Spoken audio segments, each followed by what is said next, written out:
Hey guys, I want to do a video about saving today. I know we've talked about this in the past with budgets, and I'm going to talk today a little bit about why I make savings a big part of the budget. And here's why. If you don't have a part of your budget, okay, where it's free and available at any given time, and all your budget is going out into things like paying the electric bill or what have you, then you have no reserve, okay, for making up the difference when prices go up. And also for the Forex changes, things like that, you have no reserve for that. So if the Forex changes 10% in a year, you know, how are you going to come up with that 10%? So you need to have a reserve on the side, a savings on the side. You always need that. And not just that, when you use your emergency fund, you gotta save for that to make up that difference that you took out of your emergency fund. Because some of you guys, you're going to have your emergency fund, and some of you guys are going to be self-insured, or you're saving for your health insurance when it goes up when you reach your 70s. Because a lot of you guys, your health insurance starts going up precipitously when you hit your 70s. And some of you guys don't have that in your budget for later on. Your budget is kind of fixed. So you need to have that amount in your budget now to save for later. And grow your emergency fund also. And if you, by the way, guys, if you grow your emergency fund to a certain point, and I'm not sure what that point is, it's something that you guys would have to decide. If you grow it to, like, let's say 50 or 100,000 or something like that over time, that's a good emergency fund to have where you can almost kind of self-insure, you know, and then you can cut out your health insurance. So there are a lot of added bonuses, guys, to having a large emergency fund. So, but also you can still have that health insurance, still have like a peso plan, at least, you know, something cheaper. Use that plus your emergency fund or whatever, or you can, like I said, you can self-insure. Self-insurance is risky, guys. Self-insurance is risky, okay? And I don't recommend that unless you have like a large amount of money, and that's something that you have to kind of look at yourself, because if you get sick and then you live and you spend 50,000 and you only got 50,000 left or something like that, and then you have another heart attack, and this could happen. Then you have another heart attack or stroke or something like that. Okay, then what? Then your money's gone. You know, if you're spending that kind of money, and you know, if the hospital charges you some really high fee or whatever, you're kind of stuck. You know, you're probably going to have to go back to your country, whether it be Australia, the U.S., Canada, or Europe or whatever. You're going to have to go back to your country. And nobody wants to do that. So I highly recommend that you always have some sort of insurance to cover you at least somewhat. And at least with the Pacific Cross Peso plan, you have that, you know. And as you age, I would consider going to the one that gives you the most coverage. Don't worry about what kind of room you're in. Worry about the most coverage, okay? So if you're in a ward or something like that, and that gives you the most coverage, take that one. You know what I'm saying? That's all I can tell you guys, is just try to get the most coverage out of your plan, you know, and just be careful, you know. And if you guys have the money, get a better plan. They have a better plan. If you have the money and you can cover yourself and you've saved enough or whatever, get a better plan, you know. And like I said, some of these plans you have to wait a year before they kick in. So some of you guys can start these plans a year before you come over here.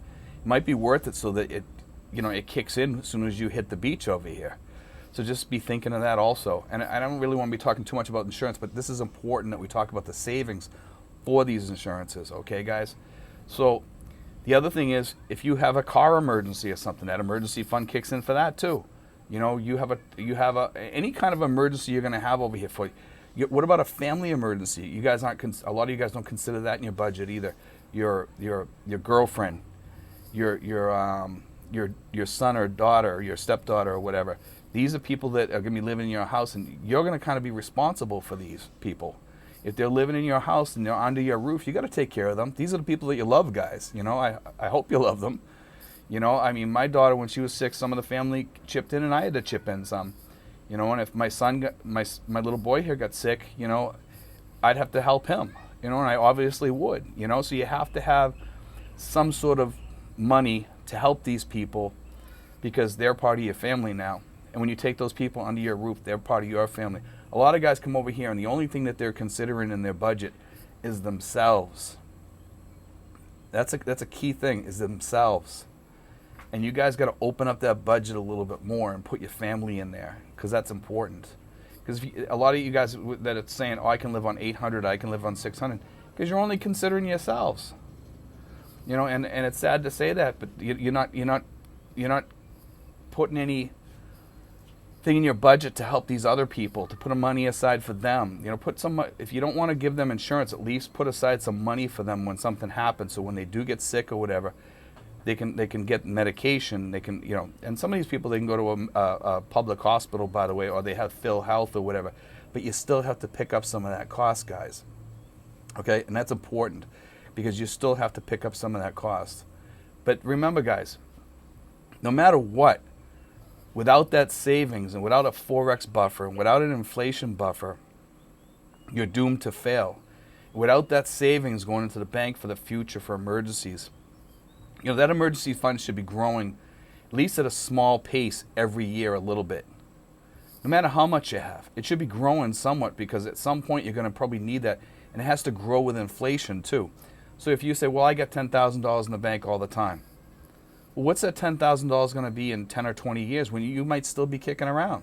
Because you still might be here. You don't know. Some people say, well, you know, I want to spend all that. You know, I don't want to die with a big chunk of money in the bank or whatever and leave that to somebody else. Well, that's kind of selfish, because you have a family here too. You know, so these are all things I just want people to consider. You know, you are gonna, if you are gonna have a family here, at least consider your family, because they're gonna have to bury you and all that stuff. And we've talked a lot about all this stuff, but that emergency fund kind of takes care of a lot of all this stuff, or at least helps with it. You know, because it can be used for anything. It doesn't have to be used for any one thing. It can be used for many things. Okay, but the key is that you do want to have that. You know, and you do.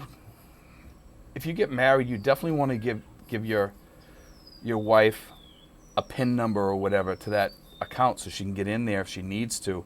God forbid something happens to you, you know, so she can get in there and take that money out or whatever to pay the hospital, to pay for your burial if need be or whatever. She needs to have that available, or you have a life insurance plan or whatever. And that's why I tell people to save, guys. It's just a key point, and we talk about this. I kind of have to hammer it home with you guys, because a lot of you guys say, well, I'm only going to come over here with 5,000 or 10,000. Well, that's fine having 10,000, okay? As long as you're growing it and you're putting $200 a month towards it or something like that from your savings, or $300 a month, because you're going to need that later on for your insurance, you know? And you're still going to need an emergency, you know, fund also, you know? So you need to be growing your emergency fund plus your healthcare fund for when you hit 75, when the rates start going up precipitously. You know, God forbid you hit 80 or 85 or 90 and you're still alive over here, you're going to need a good emergency fund, or you're going to need a really good, you know, insurance. And the insurance then is going to be sky high. Preferably, I would like to have a mix of both, kind of, you know, if I could. Some of us, we're not going to be able to afford that, and we're probably just going to have to do with whatever we have, you know. And for some of us, if we get really, really sick, it might mean hopping on a plane and going home, you know. But I just want to be very realistic with you guys. You know, I don't want people to come over here with this false hope that they're going to be able to stay here forever or whatever. If you guys don't plan, your lack of planning is going to cost you your stay here. You know, so for you guys coming over here saying, hey, I'm going to live on $1,200 a month or something like that, or $1,500 a month. $1,500 a month, if you're banking, you know, $250, $300 a month of that every month and putting it aside, you know, in an account or whatever, and saving it, then you'll probably be okay. You'll be good, you know. But, you know, that's why I say the $2,000, $3,000, that's the budget to have, because then you can bank a lot and you have a good amount. You can live well. You can be happy.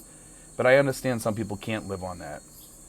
So the $1,500 right now is okay, as long as you're putting a good chunk of that aside. And try to live off $1,000 and try to bank $500 if you can. And you can still live pretty good. You can still be happy. But anyway, guys, God bless. Take care. I hope you enjoyed today's show. Bye, guys.